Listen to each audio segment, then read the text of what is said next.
All right, y'all. So I wanted to let y'all know that this NBA behavior chart we made, I'm going to be using this on the first two questions, okay? So remember, if the degree is even, lead coefficient positive, both ends go up. If it's even, lead coefficient's negative, both ends go down. If it's an odd degree, positive lead coefficient, it's going to go uphill left to right. In an odd degree with a negative lead coefficient will go downhill left to right. So that chart I'll use on my first two, okay? All right, so I'm going to actually go to the test. All right, y'all, so I'm looking at this number one. My degree is the highest exponent, which is a 6, which is even. My lead coefficient is a negative pi, so it's negative. So I got an even lead coefficient, an even degree, negative lead coefficient. So y'all, both ends should go down. So we would go with C.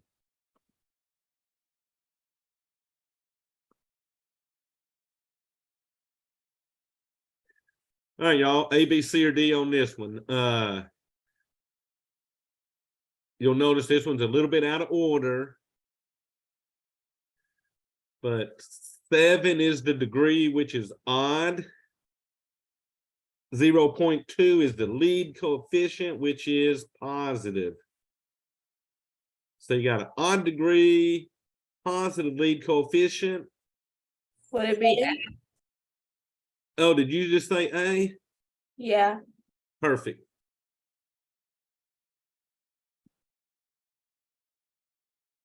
All right, y'all, then let me write this one down. They wanted to find the zeros and state the multiplicity. So I got f of x equals x squared minus 16 to the 4th power.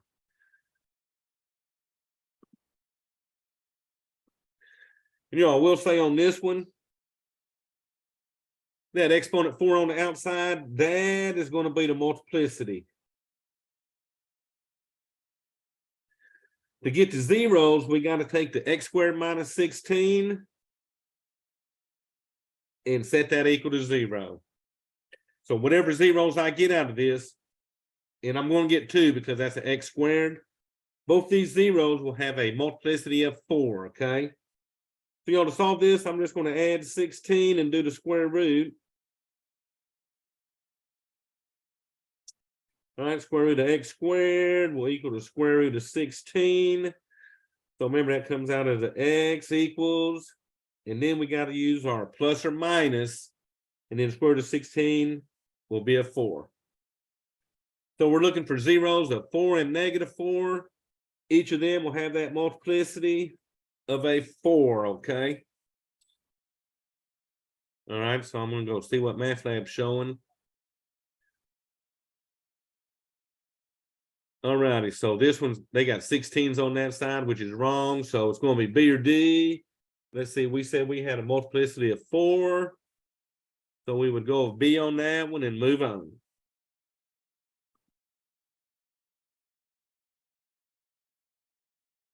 All right, y'all, let me write that down real quick. F of x equals negative 4 times x minus 2 to the 3rd, x plus 3 to the 4th, and then x squared. And then this is one where they sort of had the answers. The 0, 2 has multiplicity blank. Blank is a 0 multiplicity 4. And the remaining 0 is blank. It has multiplicity blank. So let's go solve this for our zeros in our multiplicity. And then we will put in our answers. Now remember, this negative 4 doesn't have a variable with it. So scratch it out. It has no bearing on this problem. We need the 3 factors that have zeros with them.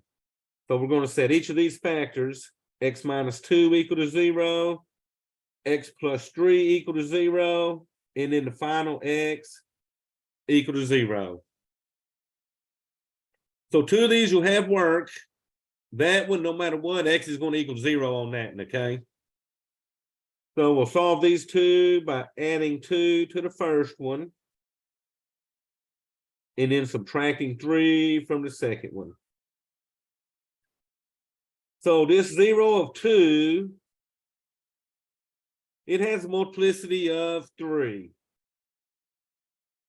The 0 I got of -3 here has a multiplicity of 4. And then this 0 of 0 has a multiplicity of 2. All right, so what we want to do is go in and we got to sort of figure out where to put these answers according to what they're asking, okay? So let me go back to the math lab. So the 0, 2, we said had a multiplicity of 3. And then we come down here, blank has a multiplicity of 4. Well, that was our -3 that we got from the middle one. So that means the remaining 0 is 0, and it has a multiplicity of 2. All right, y'all, then we can move on.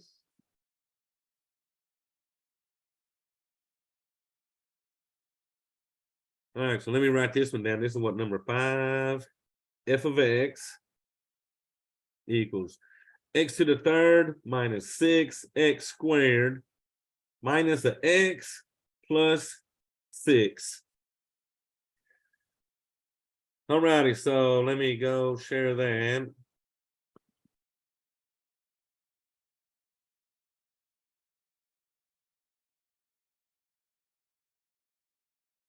So this was the tricky one that we had. Remember, it's got 4 terms. So we're going to factor this by grouping. And I got to set this into 2 sets of 2 terms each. And remember, out of each of these terms, I'm going to factor out the greatest common factor. So factor out the greatest common factor from each group. So y'all, you got an x to the third, -6x to the squared. The most that they have in common would be an x squared. They would factor out the x squared. In parentheses, x to the third divided by that x squared will leave you an x minus 6x squared divided by x squared will leave the 6. Now, the second group, the second GCF will be negative like the third term. So my second GCF will be negative. And y'all, the only factor that's common between an x and a 6 would be a 1. So we're factoring out a -1 from the second group. And y'all's, I'm pretty sure y'all's is going to be an x squared in the first one and a -1 in the second group, okay? So both of these get divided by -1. That's going to make that negative x a positive x. That 6 divided by -1 will make that a -6. So remember, at this point, your parentheses had to match up, okay? So since the parentheses match up, I factor out that x minus 6 as a GCF. Y'all, if I factor out the x minus 6, all that's left is the x squared minus 1 going in my second set of parentheses. So remember, all this technically is now set equal to 0. I'm about to solve these for the zeros, but remember, since my parentheses don't have a multiplicity out there, it's like they're both a 1, okay? All right, let's set both these equal to 0 and get our zeros.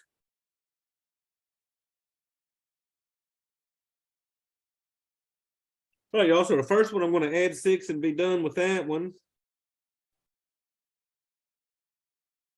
Second one, I got x squared minus 1 equals 0. I'm going to add 1 and do the square root. So I get x squared equals 1. Now I'm going to do a square root. So that I get x equals a plus or minus 1. So my zeros are 6, positive 1, negative 1. All of them have a multiplicity of 1. All right, y'all. So let's go see Math Lab. All right, so first we got to put in the zeros, which were 6, negative 1, and positive 1. Now, it'll let you use the plus or minus 1 if you wanted to do that, okay? All right, each one had a multiplicity of 1. So y'all remember, when you're factoring that 4-term polynomial like that, you got to get 3 zeros on that one, okay?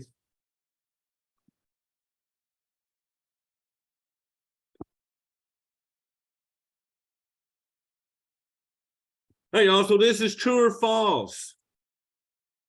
If P of X equals X minus 8 to the 8th, X plus 6 to the 5th, then the graph of the polynomial crosses the x-axis at 8, 0. So the only one of these factors that would have a 0 of 8 would be the first factor, x minus 8. So to determine if it's crossing the x-axis, I look at that degree. I got an even degree. So remember, if it's an even degree, it's going to be tangent to the x-axis. If it's an odd degree, it'll cross over the x-axis. So y'all, that x minus 8 factor has an even degree, which means it's actually going to be tangent to the x-axis. So that would actually be false. So I got to pick out between A and C. So let's see. So x minus 8 is a factor of the polynomial and the exponent is odd. So it can't be that one. So let's look at C. X minus 8 is a factor of the polynomial and the exponent is even. Thus the graph is tangent. So that's what we want. So we're going to go with C on that one. So be careful because they try to mess you up on that by saying the exponent's either odd or even. Okay. So make sure it's what you need on that one.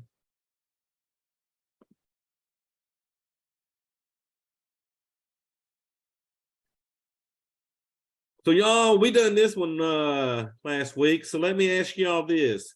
If I have f of x equals negative 9x minus x to the 3rd, what is the maximum number of real zeros that I can have?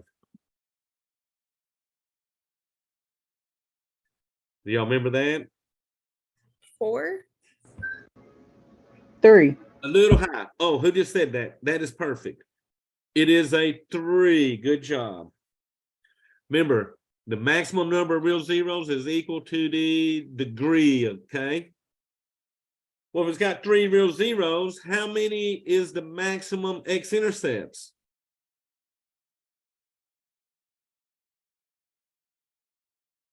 3. So that'll be 3 also. Because remember, x-intercepts and zeros are basically the same thing. So the one that's going to be different is the turning points. What is the maximum number of turning points I can have? 2. I think I heard a 2. And 2 would be perfect. So zeros is equal to the degree. X-intercepts equal to the degree. Turning points, the degree minus 1. So you're going to have a 3, 3, 2, 4, 4, 3, something in that pattern, okay?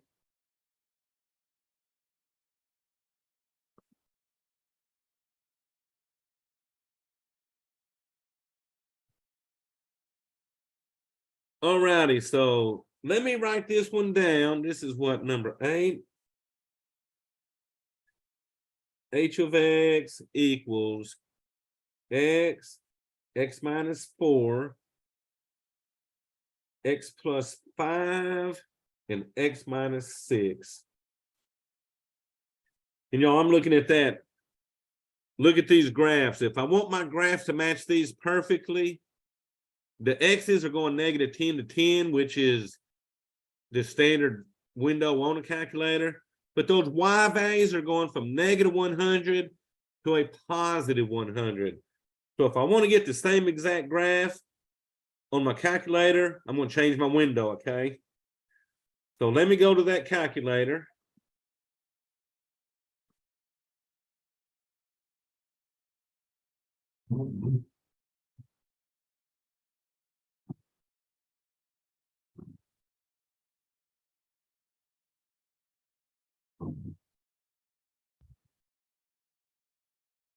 All right, so my X min is good, X max is good. So I'm going to arrow down to the Y minimum. They had that at negative 100.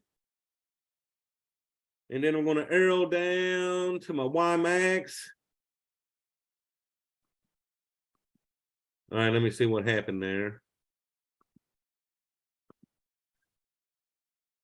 All right, so let me go fix that again. Negative 100.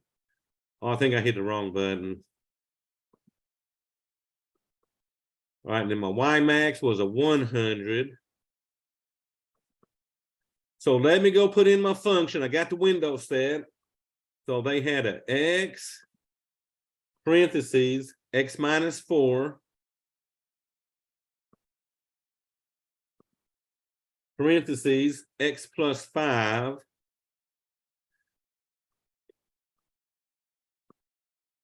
and then parentheses X minus 6. Now we'll say this about this one. It had 4 X's. So if you multiplied all 4 of these X's together, you'd get an X to the 4th. So this thing's either going to go uphill on both ends or downhill on both ends. Now, since each of these X's had a positive 1 in front of them, that would technically make the lead coefficient positive. So in the long run, both ends should go up. So let's see what this graph does.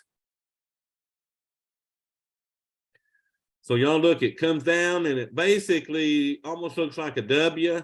But if you notice the two outside graphs, both ends are heading up. So look at that, and we're going to pick out one of these 4 pictures, okay?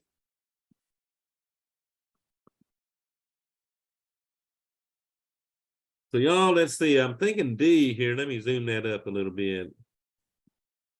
So yeah, D sort of looks like the W, so I would pick D.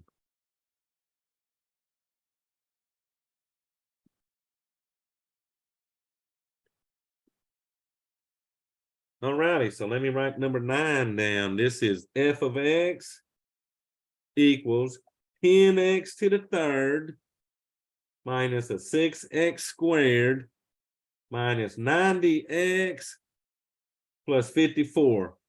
Now notice the x's go from negative 5 to 5. The y's go from negative 250 to a positive 250. So if we want one of these graphs exactly, I'm going to change my window again. So let me go to my calculator. I'm going to change the window from negative 5 for the x minimum to a positive 5. Then I'm going to go down to my y and make that a negative 250. And then a positive 250. All right, so I'm going to go to y equals and put in my equation. So I had a 10x to the 3rd.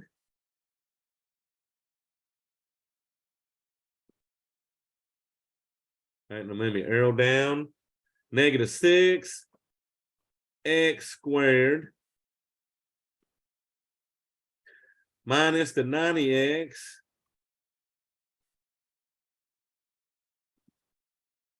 plus 54. All right, so our window's set like theirs. We got our equation in, so let's hit graph and see what we get. Now remember, that's the x to the 3rd. That's an odd degree. 10 is positive. So when it's positive and odd, it should go uphill left to right. So let's graph it. And y'all look at that. It is going uphill left to right. And I'm looking at that. Now watch the 4 pictures. So y'all, it's got to be either B or D.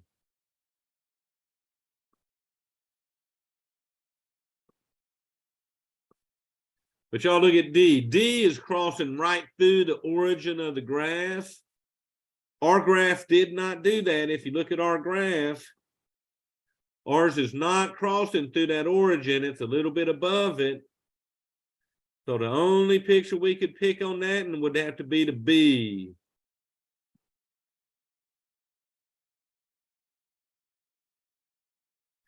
All righty, so I'm going to go back real quick and show y'all how to reset your calculator. So go to window after you do these graphs and put that back on -10. And then 10. And then come down to your Y min, -10. And then 10 on your Y max. That way in the future, it'll graph and it won't be set too big for us, okay? So now let's see if I graph that, it's going back to my normal graph.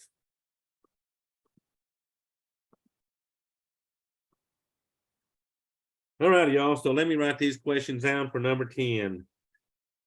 They want to know is -1 and 1, determine if they are zeros of this function. H of x equals x to the 4th plus 2x to the 3rd plus 2x squared minus 6x plus 1.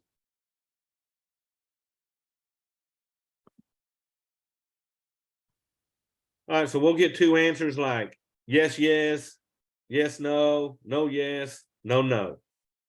So the zeros we're checking are -1 and 1. So I'm going to start with -1.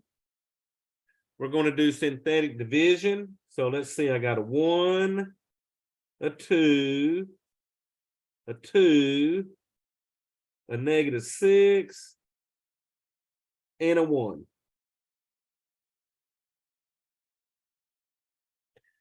If -1 is a 0, I need a remainder of 0.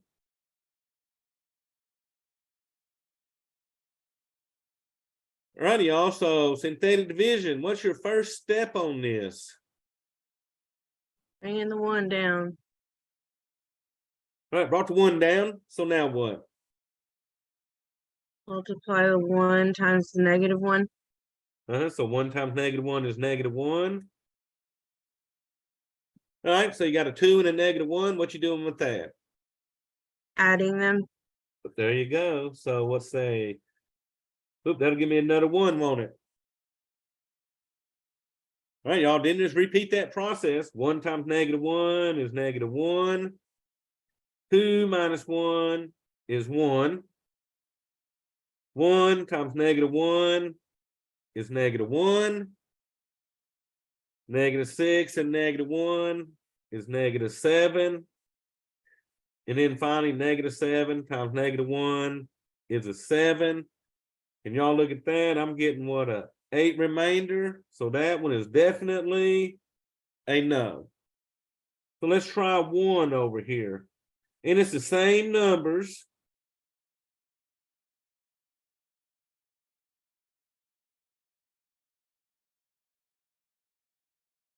All right, y'all, let's try this now. Bring the 1 down again. 1 times 1 is 1. 2 plus 1 is 3. 3 times 1 is 3. 2 plus 3 is what? 5. 5 times 1 is 5. -6 plus 5 is -1. Oh, y'all look at that. -1 times 1 is -1. But that gives me what I needed, a remainder of 0. So this one would be a yes. So I got a no for -1 and a yes for +1. So we said -1 was a no. +1 was a yes.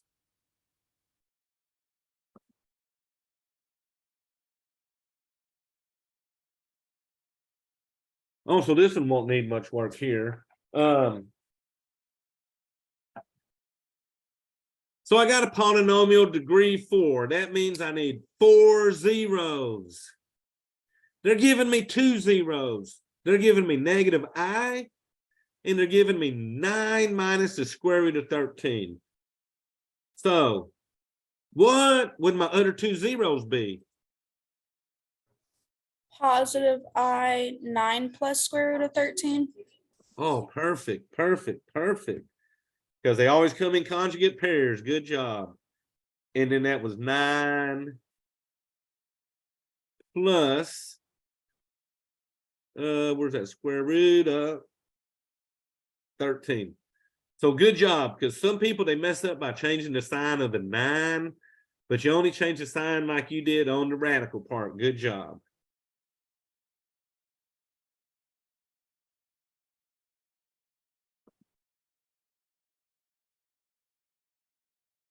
So that was getting us ready for this number 12. They got a square root of 2 and a 3i. And they want a polynomial of the lowest degree. So they're not telling me what degree I'm going to end up with, because then they would give away the problem on us. But we do know what? If square root of 2 is a 0, then what else has to be a 0? Negative square root is 2. Uh-huh. If 3i is a 0, what else has to be a 0? That was a positive, so you need a negative. There you go. So now I'm just going to put them together. I'm going to put x equals square root of 2, x equals negative square root of 2, x equals 3i, and x equals negative 3i. So this was the fun ones where we did all that foiling. We need to get all of our numbers on the left side equal to 0. So I'm going to subtract square root of 2 from my first one. Add square root of 2 to the second one.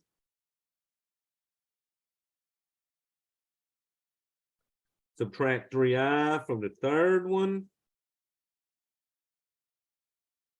And then finally add 3i to the last one.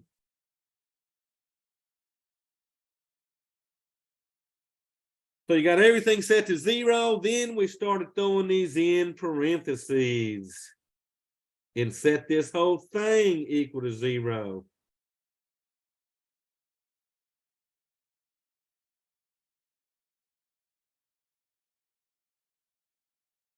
All righty, so what I'm going to do, remember, these are conjugate pairs.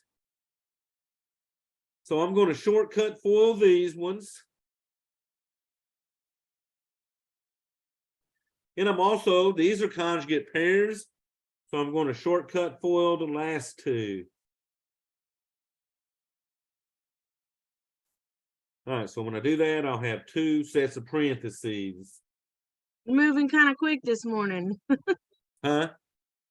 You're moving kind of quick this morning. Okay, y'all just slow me down. I'm just in a zone, I guess.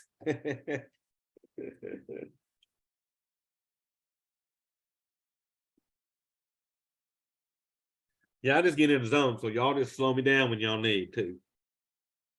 Now we're going to shortcut FOIL that. Shortcut FOIL means we're going to multiply the first 2 together. X times x is going to get us an x squared. Now my sign will be a negative times a positive. This is going to be a negative. Square root of 2 times square root of 2 is a square root of 4. Now, shortcut FOIL the second one. you got an x times x is an x squared. A positive times a negative will make this a negative. And y'all, 3i times 3i is a 9i squared. Now, before I FOIL these out, I'm going to simplify parts of these, okay?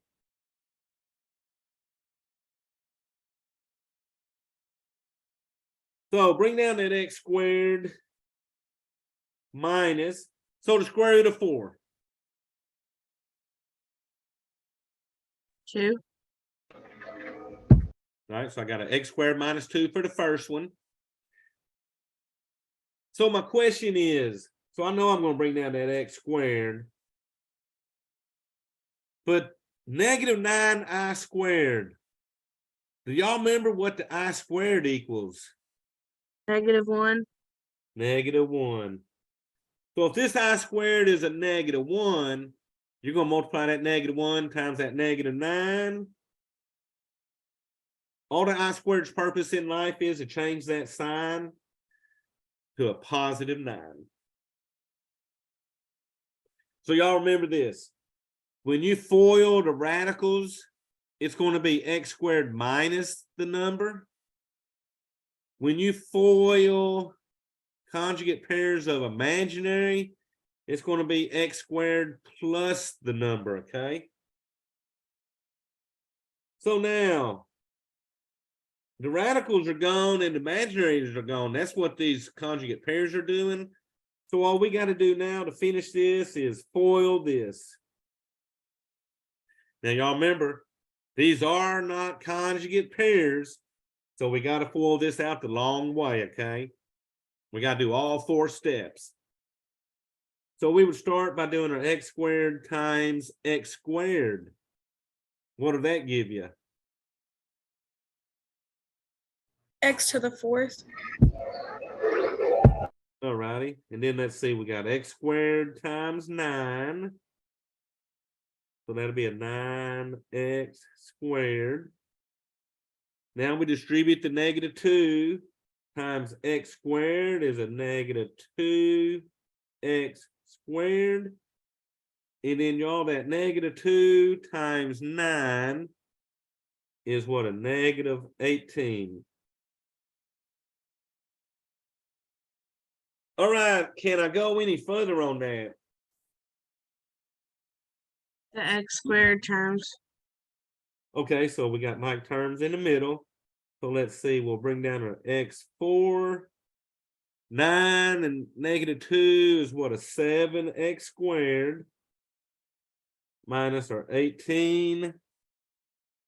And let's see, this is what, number 12. So all they want is this part right here. And they'll actually have an f of x equals there. All we do is put in this polynomial we just got, okay? All righty, so we would throw that in for number 12 here.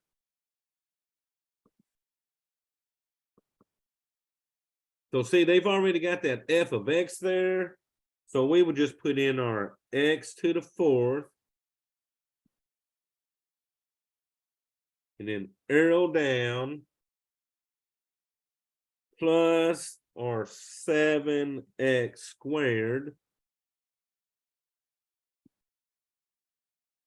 And then arrow down and do our minus 18. Well, I think most of the work is just figuring out how to put stuff in MathLab. All right, so I got that right. x4 plus 7x squared minus 18. Y'all, then we hit next.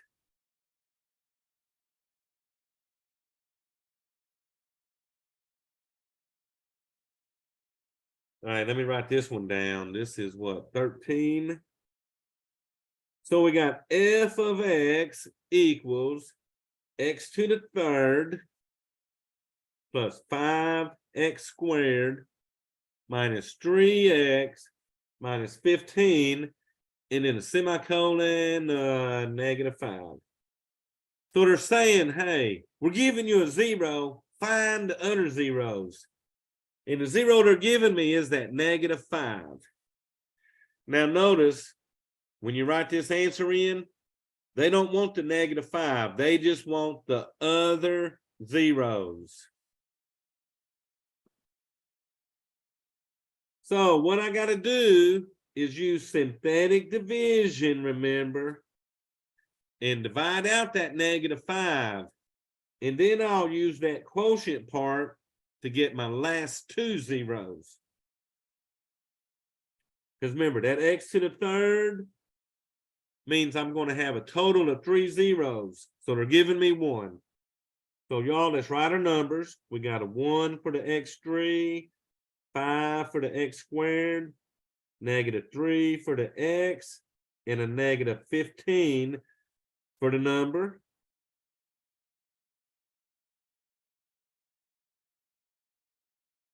Now, the way to check that you're doing this part right, if they're giving me a -5 for a 0, then y'all, after this round of synthetic division, we better get a 0 there, okay?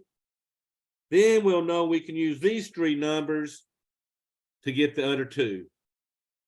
So here we go. Bring the 1 down. 1 times -5 is -5. 5 plus -5 is a 0. 0 times -5 is 0. -3 plus 0 is -3. And y'all, -3 times -5 is a positive 15. That gives me a remainder of 0. But we knew that if that was a 0, then that had to be that remainder. Now remember, if this was an x to the third, this is the quotient of the new polynomial, and it starts 1 degree less. So this is the x squared term, the x term, and the number term. So y'all look what we got. We got an x squared. I don't have to put the 0x because it's gone. But I got that -3. So to get my other 2 zeros, I'm going to set this equal to 0. And y'all should be really similar to this. All the ones that I've been playing with have been getting a 0 in the middle. So it's just going to be x squared minus this number or plus this number. All right. I'm going to solve this. I got an x squared term and a number. So we're going to add 3 and do the square root.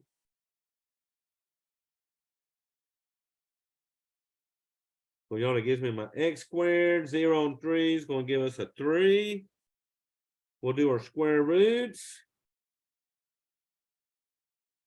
So that I get an x equals a plus or minus. Ooh, y'all, guess what? I can't do nothing with that square root of 3. So I'm going to keep that a square root of 3.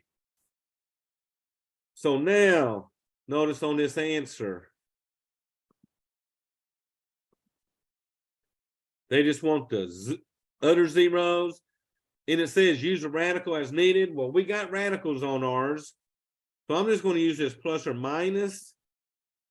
And then where's my square root? Right here. And put in my 3.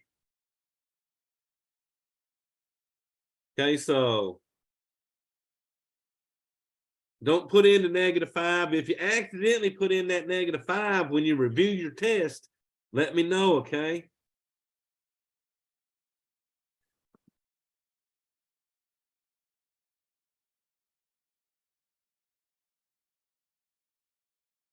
All righty, so here comes one of the trickier ones. So y'all, let me write this down. This is number 14. F of x is a 2x to the third plus a 3x squared plus 18x plus 27. So they want me to figure out the zeros if I get rational zeros or if I get other zeros. Other zeros are stuff like radicals or imaginary, okay? And then they want me to factor it into linear factors.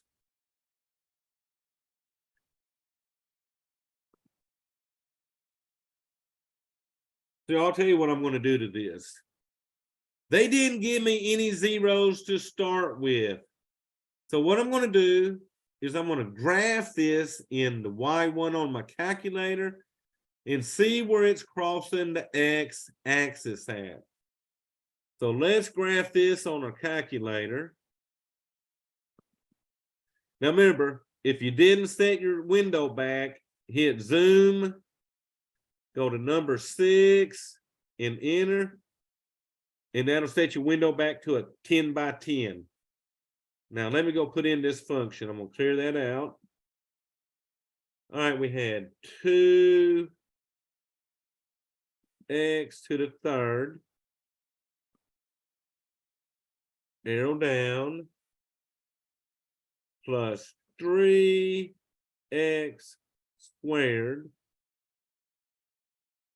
plus 18x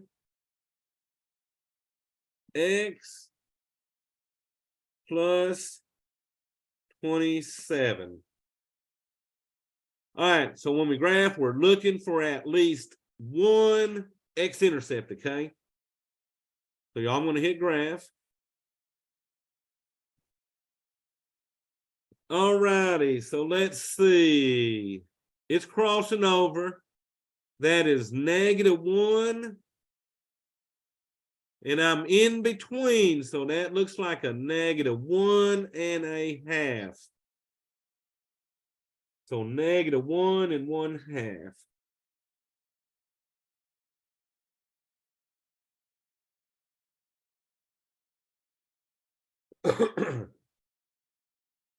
Now, y'all, I'll show you a trick on this. Above window, you see where it says table set? I'm going to go second window. And down here where it's got the triangle table, this is going by ones. Since my equation had a 2 in the front, I'm going to make this a 1 divided by 2. It's going to now separate mine into halves. If you have a 3x to the third in the front, you're going to do it by 1/3. So it's going to be 1 over whatever your first number is. Because y'all watch what happens. We couldn't tell what that number really was, but if I go to the table and now see how this is breaking it down by halves, if you look at -1.5, which was what we guessed, we did get a 0 there, okay? So that tells me that that -1.5 is definitely a 0. Now, to fix your calculator for the future, I'm going to go back to that second window, and I'm going to go back down and change that back to a 1. Okay. All righty. So I just changed that. If I get a fraction looking number in between, then I would change that to a 1/2, 1/3, whatever that first number was. All righty. Now remember, this -1.5 is really a -3/2 in fraction form, okay? Woo, so a scary 0 to start with. So -3/2 will be the first C I'm going to try. I'm going to write down my numbers. I got a 2, a 3, a 18, and a 27.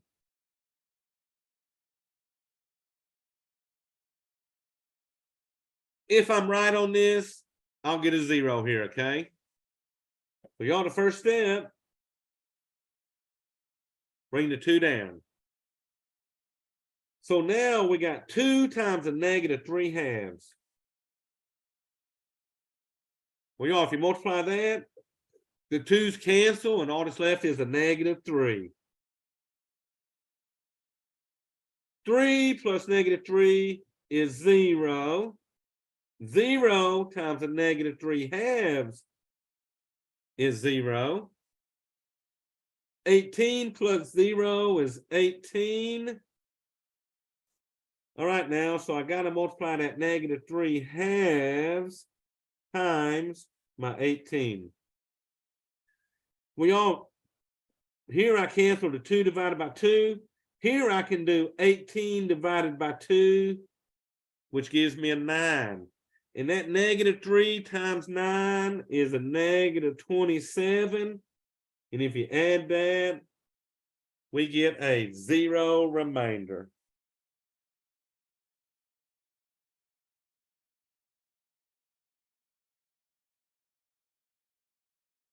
All righty. So that's my first 0. So let's see what we get here. Remember, this is starting a degree less. So that'll be an x squared, my x term, and my number term. So this one's giving me 2x squared plus the 18. I'm going to set equal to 0. All right, y'all, solve this. We're going to subtract 18.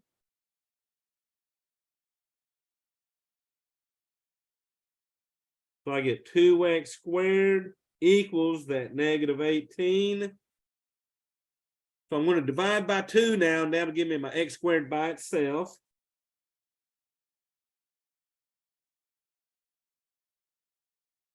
Well, that cancels, giving me my 1x squared. That's going to give me a -9. Time to do square roots to both sides. So, y'all, that's going to give me an x equals, that's a plus or minus. So, y'all, the question of the day, what is the square root of a -9?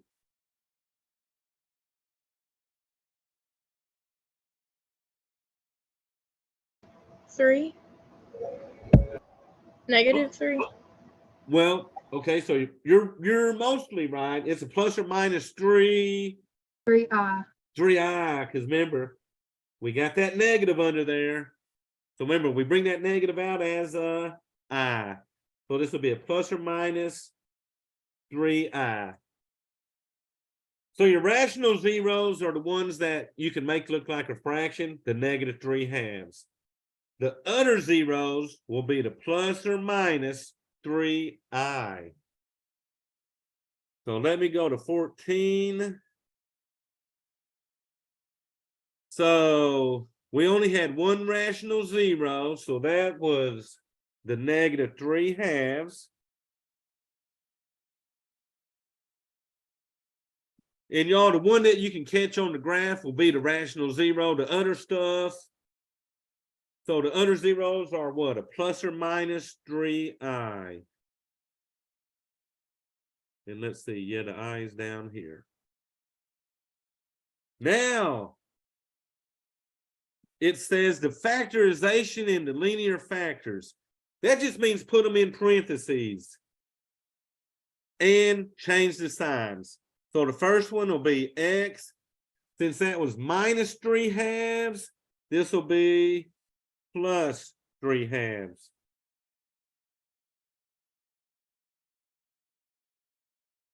Then the next one will be for the plus 3i, I'll make that an x minus 3i. And then shut them up. And then my last one, whoops.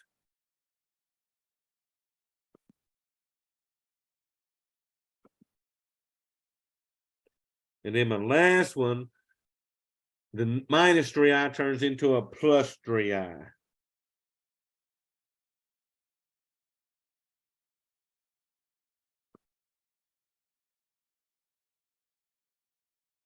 All righty, so when you put it into factors, you're just putting your zeros in and changing the sign of them, okay? All righty, y'all, so let me see. Do you have to use commas to separate that one? No, they just want them all in a line without commas. Okay.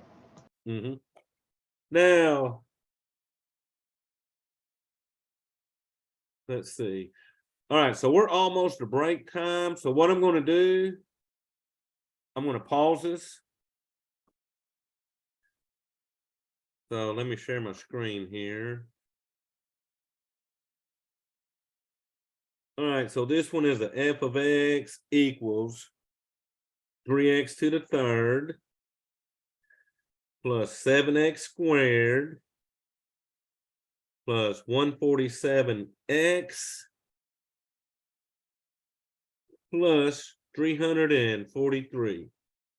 So I'm looking for my rational zeros again and then my other zeros. So y'all, to get that first zero, I'm going to go to my calculator again. So let me clear everything. All right, I'm going to go to y equals. So I had 3x to the third.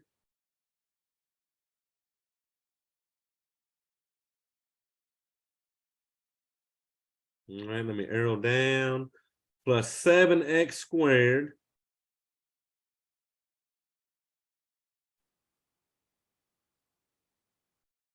Plus 147x.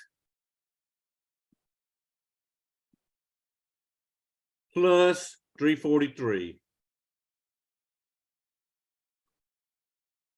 All right, so I'm going to hit graph and see if I can tell where this is crossing that x-axis. So y'all, if you notice,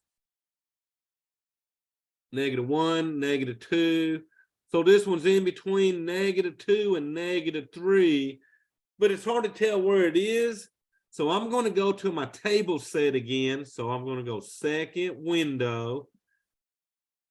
And I'm going to go down to where the triangle table is. We call that delta table. That means the change in the table. So remember, since mine had a 3 in the front, I'm going to make this 1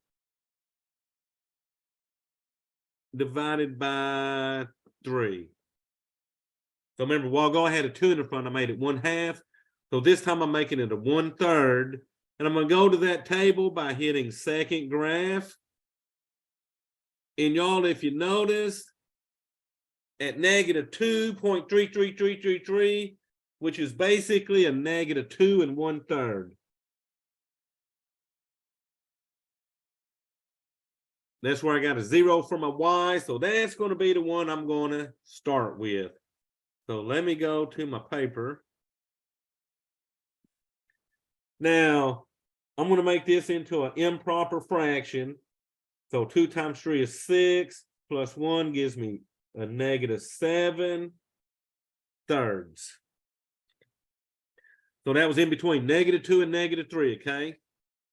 So my first zero I'm going to try is going to be that -7 thirds.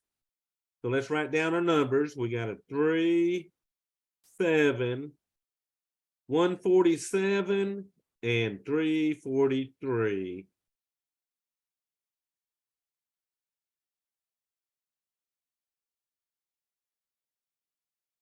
All righty, so bring the 3 down. So now we got to multiply the -7 thirds times 3. So remember, these 3's cancel, making a 1. So that's just going to give us a -7. 7 and -7 give me a 0. 0 times -7 thirds is 0. 147 plus 0 is 147. So y'all, now I got to multiply that -7 thirds times 147. Now,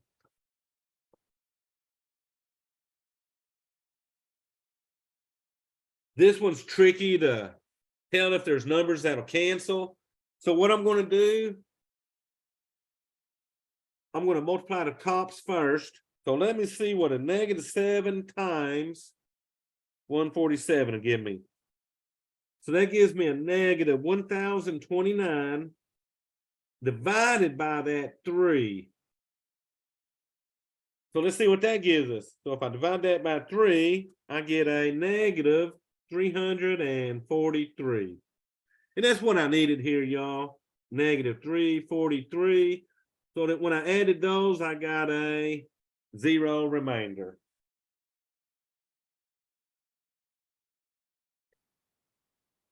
So just remember, when you multiply fractions, multiply the top and then divide by the bottom. All righty.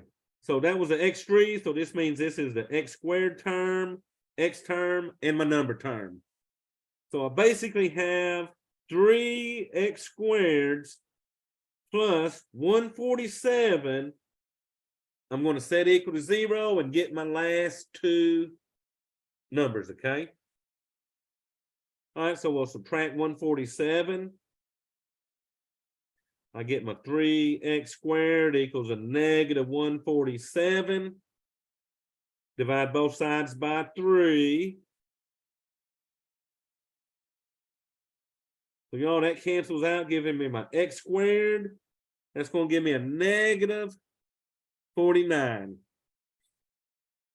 All right, so now we do our square roots. So I get an x equals a plus or minus. All right, y'all, square root of negative 49. 7. You got the I too. There you go, 7i. So once again, we got a negative underneath. So remember, that negative underneath has to come out as an I. So my rational zero will be the negative 7/3. The other zeros will be the plus or minus 7i. All right, y'all, so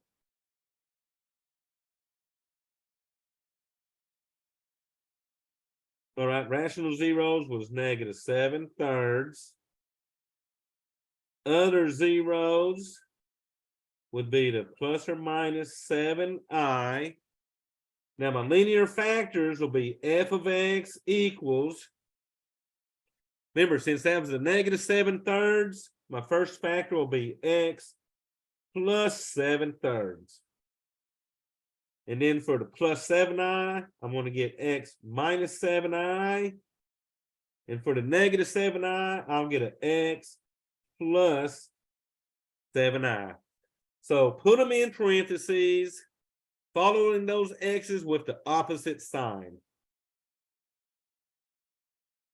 All right, y'all, let's go see what was next on that math lab. So we put them in, so we would go next. All righty, so now they want us to find the domain. Y'all, let me write this down. X to the third minus x squared plus the x plus 4 all over x squared plus 13x plus 36.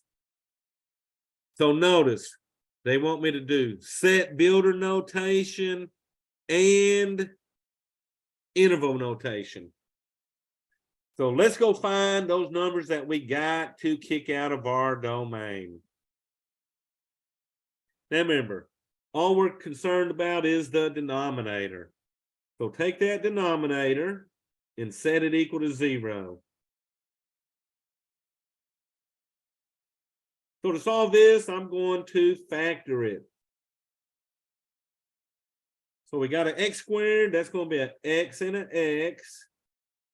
The last sign is positive, so both of these factors will have the same sign as the 13 in the middle. So both of these will be positive. So y'all, what I need now are factors of 36. That'll add up to get me a 13. Now, 9 and 4. so 9 and 4, perfect. So I would put a 9 in one and a 4 in the other. All right. Now remember, if you don't remember the factors, do that little trick. Go to y1 and put 36 divided by x, and then that'll give you all the factors in there, okay? All righty, here we go. X plus 9 equals 0. X plus 4 equals 0. And y'all, all we're doing now is changing the signs. Because remember, the factor's positive, the 0 will be negative. This factor was positive, so this 0 will be negative. And that's why they were doing that stuff in on question 14 about the linear factors. They just wanted y'all to realize that the zeros and the factors always have opposite signs. All right, so we need to kick out a -9 and -4. So let's look at the answers. So y'all, here's the thing. We had 2 zeros, so we got to pick the one that's got 2 zeros on it. And they want them in ascending order. So they want the smallest number first and then the larger number. So I had a -9 and -4. So the -9 has to go first. And then the -4. Okay. It'll mark it wrong if you do B and put -9, -4. It marks that wrong. It wants you to use the one that's got the 2 spaces, okay? Now, interval notation, we're going to start with a parentheses at -infinity,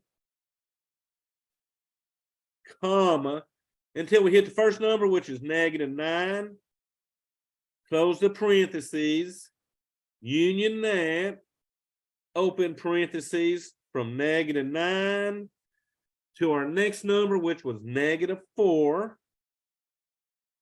Close parentheses and do the union. And then open parentheses from that -4 to positive infinity.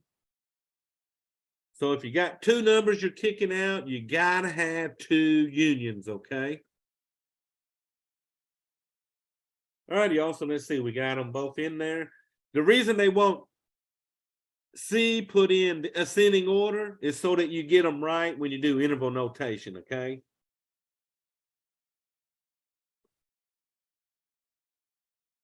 All right, y'all, 16 is the same thing. Find a domain. And this just wants it in interval notation. So we got f of x equals 1 divided by x squared minus 2x minus 35. So another one that we're going to factor here. So once again, I'm only concerned with the denominator. So I'm going to take the x squared minus 2x minus 35, set that equal to 0. So once again, we get to factor. X squared is an x and an x. Y'all, this time my last number is negative. So since the last number is negative, I'll have a positive factor and a negative factor. So what I need now, since this is negative at the end, I need factors of 35 that'll subtract and equal that 2.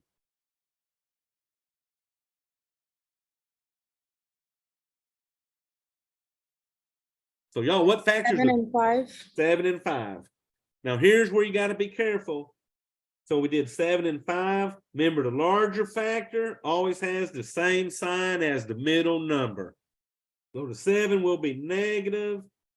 The 5 will be positive.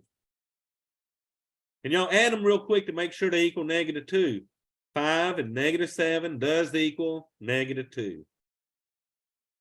All right, y'all, the rest of this is just set these equal to 0 and change those signs.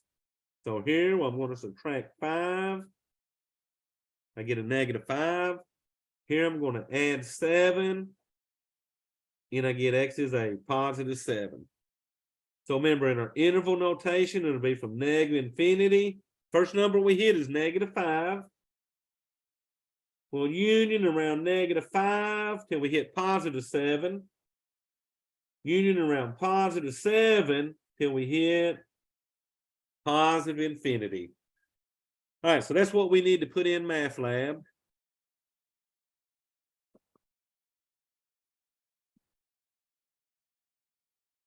All right, so we had -infinity, comma, -5. Close those parentheses. Union, open parentheses. From that -5, we went to a +7. Close parentheses, union, open parentheses. from that 7 to positive infinity.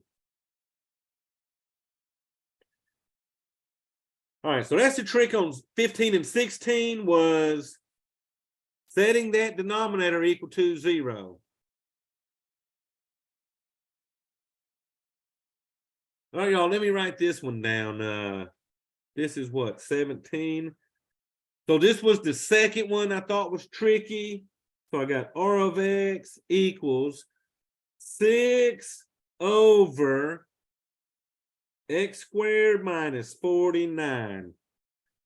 So notice the first thing they want is vertical asymptotes. The second part, there is no oblique. Always answer there is no oblique. And then they want my horizontal. So they just want the vertical asymptote, horizontal asymptote, and then for us to pick a picture, okay? So let me go share that.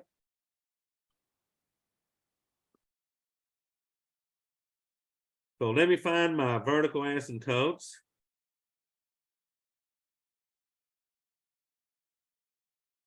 So remember, to find the vertical asymptotes, same thing as the domain. Take the bottom of that fraction and set it equal to 0. And y'all, to solve that, I'm going to add 49.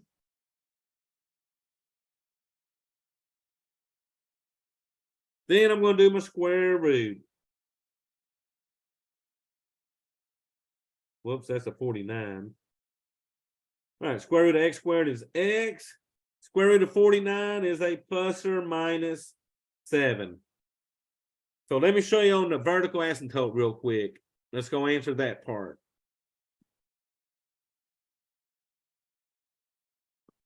Now remember, it says type an equation. So this would be x equals, whoops, x equals, and then it says use a comma. So I can put in my -7 first, comma, and then do x equals 7. Now, I think you can also do x equals plus or minus 7 on that, and it would take that, okay? So remember, this part right here, the oblique asymptote, put there is no oblique. So then it wants the horizontal. So for the horizontal, so let me go back to my paper. So for the horizontal, we got to look at the degree of the top and the degree of the bottom. Well, y'all, there's no variable in the top. So the top is degree 0. So the top is degree 0. The bottom has a degree 2.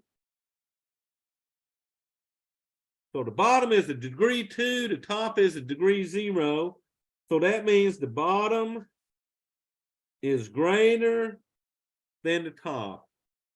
When the bottom was a higher degree than the top, what did we say that horizontal asymptote was? 0. Oh, perfect. So it's definitely y equals 0. So y'all, we would go back to math lab. And right here, you got to type an equation. So remember, horizontal will be y equals 0. So the verticals are x's, the horizontals are y.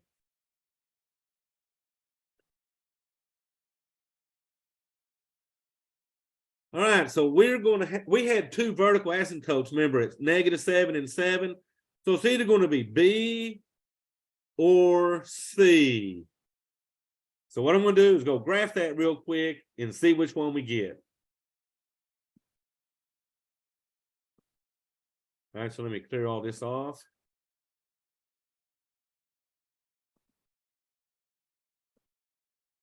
And let me make sure my window's on. So my window's on -10 and 10, so I'm good with that. So I'm going to go alpha y equals, so that this looks like a fraction. So I'm going to go alpha y equals and hit enter. Because on top I had a 6.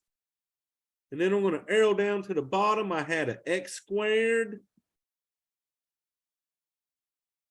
minus 49. All right, so let's graph that. So if you look, the U part in the middle is turned down. So let me show you those two graphs.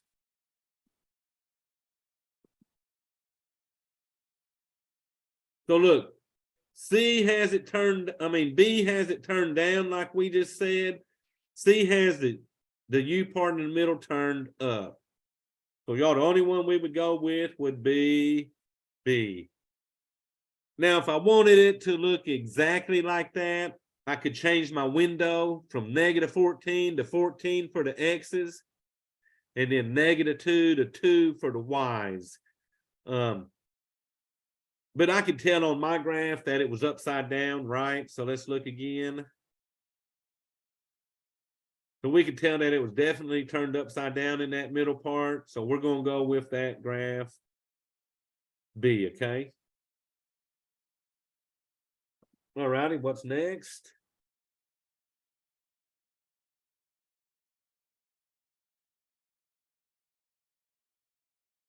Oh, so this is just a horizontal. So let's just look at it and we'll figure it out. I got a degree 2 on top. I got a degree 4 on the bottom. So my degree on the bottom is higher than my degree on the top. So y'all, what is this vertical horizontal asymptote?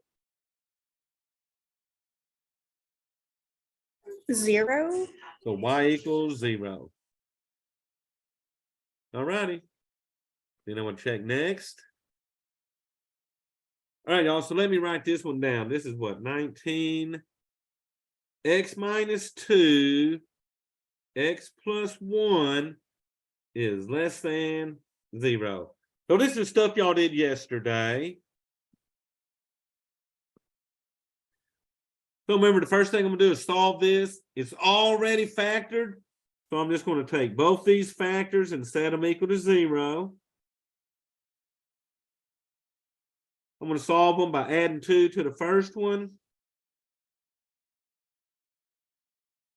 Subtract 1 from the second one. So remember, once I got my two numbers, I set up a number line.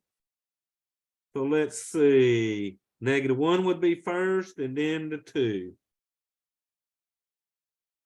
So at that point, I had a test number. So I'm going to test my 0.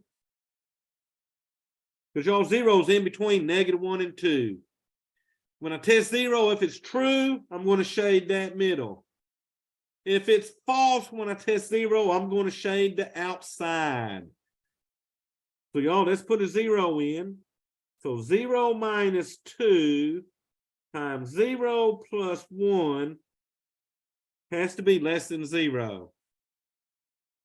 So y'all, that gives me -2 times 1 less than 0. Finally, I multiply, I get -2 less than 0. That is true. So what I would do, since that was true, I would shade in between the -1 and the 2. So my first question to y'all, I'm writing my answer in interval notation. Am I going to use parentheses on this one or brackets? It should be brackets, right?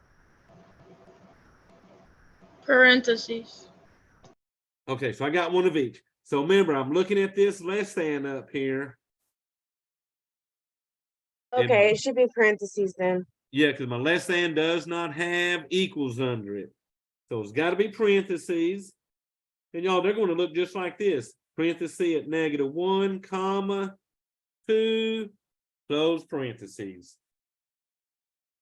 So if you're shading in the middle, it's going to be a quick little interval like this. If you shade the outsides, that's where you had to do -infinity to the number, union, the number to the positive. All right, so ours was just -1 and 2, so we'll put that in. So you got to come in, put your parenthesis. And what do we have? A -1, comma 2, and then close our parentheses. All right, y'all. So what's this one? Number 20. So they're giving me a x squared plus 3 is less than 2x. Now they're telling me type our answer in interval notation again. So let's go solve that one. So really to solve this, we need a 0 on the right side. So we're going to come in and subtract 2x from both sides. Basically, to move something from this side to the other, change its sign and move it. All right, put these in order. So the x squared minus 2x plus 3 is now less than 0. All right, so now we're going to factor it. So the x squared is an x and an x. The last one's positive. So since the last side's positive, both these factors will be negative like the middle number. So y'all, we need to find factors of 3 that add to get 2.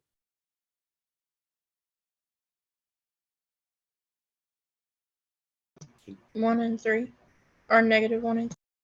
But remember, they got to both be negative. So let's see, -1 and -3 equal -4. So that won't work. And that's the only factors of 3 we have, right? So there's no factors of 3 that'll add to get me that -2 in the middle. Now, There had should that be a no solutions. there you go. Now, had that been a -3 at the end, then 3 and 1 would have gave me a 2. But y'all be careful because that is definitely a positive at the end. So this one does not factor. So it is a no solution. So do y'all remember what I got to put? Let me go to MathLab real quick. That 0 with the line through it. Oh, they put it down here, don't they? So right over here by more, there's a 0 with a line through it. So put that in for your no solutions, and then y'all, that was number 20. So submit the quiz and be done.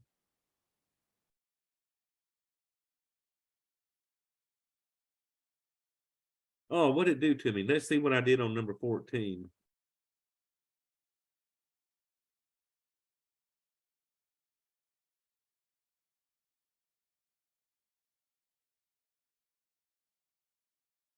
Oh, I hate when MathLab does that. Yeah. If y'all miss 14B on your test because you didn't put a 2 in the front, MathLab does stuff sort of backwards. Since I had a fraction of a 3/2, they wanted me to put a 2 in the front of that. If you don't put the 2 there, let me know and I will override that question B, okay? I don't know why MathLab does that. I've never seen anyone do that in math except for this little MathLab program. Because it should be x plus 3/2. So if you miss 14B, let me know and I will override that one, okay? Have you seen how they do like examples, like the work it with me part? Yeah, and it's sort of when they do them factors, they're sort of weird about them. They make them like impossible to figure out. I know that's yeah, it depends on what teachers actually wrote these books. So a lot of times sometimes they do problems in a long drawn out way, okay? Yesterday, I came up with an issue.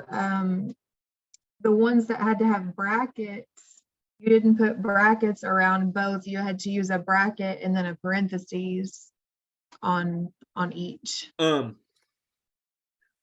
Yeah, but the reason you had to use parentheses was around the infinity part. Right. Because infinity always has the curved parentheses. I was So- confused. Uh-huh. Now the numbers will have the brackets, but yeah, infinity, since it ain't really got a stopping point, they always use the curvy ones. Okay. So on question 14.